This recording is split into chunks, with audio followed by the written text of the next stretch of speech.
Johnny Nelson's in the building, undefeated world cruiserweight champion. And of course, somebody often pops up here on the station and on Sky as a pundit. Johnny's in the building doing a bit for our talkSPORT Boxing YouTube channel, so we've invited him in for a quick chat. Seconded him. Good to see you, Johnny. Always a pleasure. Me. You know this place, it's like... Yeah, that's it. It's like an ant's nest. Everybody's running all over the place. There's always something going on.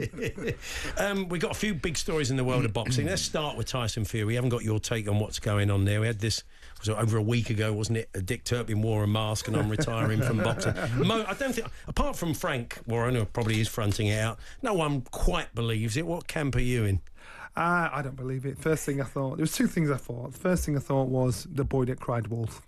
I think he's retired 4 times now in his career. This will be the 4th.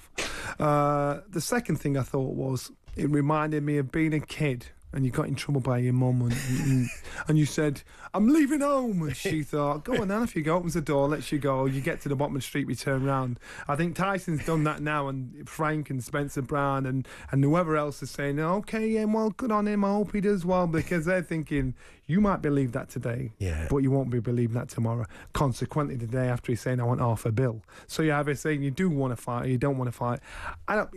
I don't believe it. I think it's part of the trying to push the bill up, and I think actually Eddie Hearn had kind of called that a couple of weeks before. He said he's probably going to try and retire to bump the purse bit up. Yeah, and there's only one fight left for both of them, sure. Without a doubt. And regardless of what showmatch you see Anthony Joshua in with Martin Bacoli when they're doing a head-to-head, and there's talk about these two fighting in Africa or whatever, AJ's people will know one fight, because you don't know which AJ is going to turn up, could ruin the financial possibility with a fight with Tyson Fury. And why all of a sudden have people developed amnesia about him fighting Daniel Dubois in the rematch again?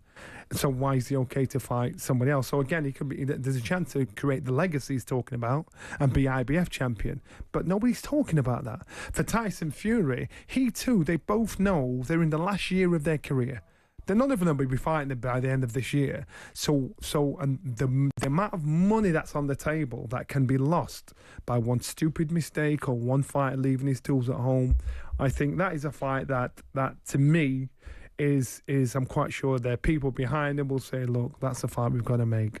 Let's just play this silly game of hide and seek. It's a fight people would love to see in this country, I think, maybe at Wembley or something like that. And we've seen with the Sheikh that he's prepared to have fights outside of Saudi, isn't he? You've got to give it to Riyadh season, because regardless of what criticism you give him, regardless of what conspiracy theories you've got, if you're a boxing fan, you're getting exactly what you want. Number A is fighting B. And he's giving the fights that are out there, so you can complain as much as you want. You're getting what you want, regardless of where they are. And unfortunately, in our sport, we shoot ourselves in the foot because these fights don't happen. You know, look how many years we had to wait for Kell Brook and Amir Khan. Pacquiao, you know, that.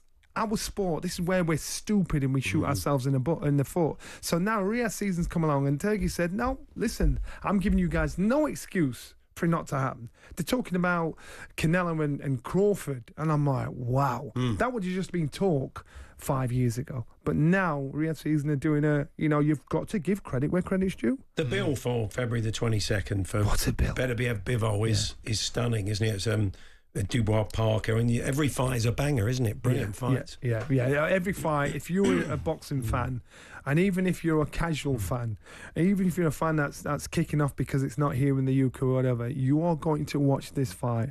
Unfortunately, if you're into boxing, you think the whole world's into it. Well, they're not. You know, I know Turkey's talking about creating a league for boxing. It should be the case, so the fans can follow, be consistent, and watching the fighter they want to fight and get involved with the fights they want to get involved with. This is an example of what could happen down the line. This bill, to me, is probably one of the best bills I've seen for a couple of centuries. The bill, not the top of the bill, the bill. We've got a domestic fight as well, Chris Eubank Jr.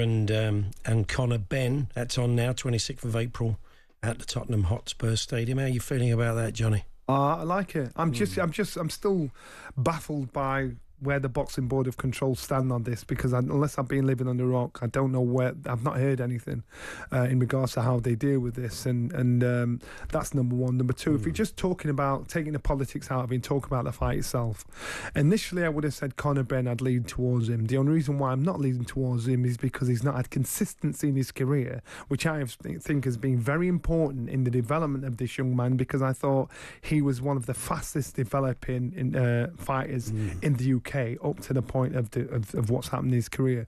For Chris, you've got to look at Chris. Received his loss, devastating loss against Smith, then came back, turned it round.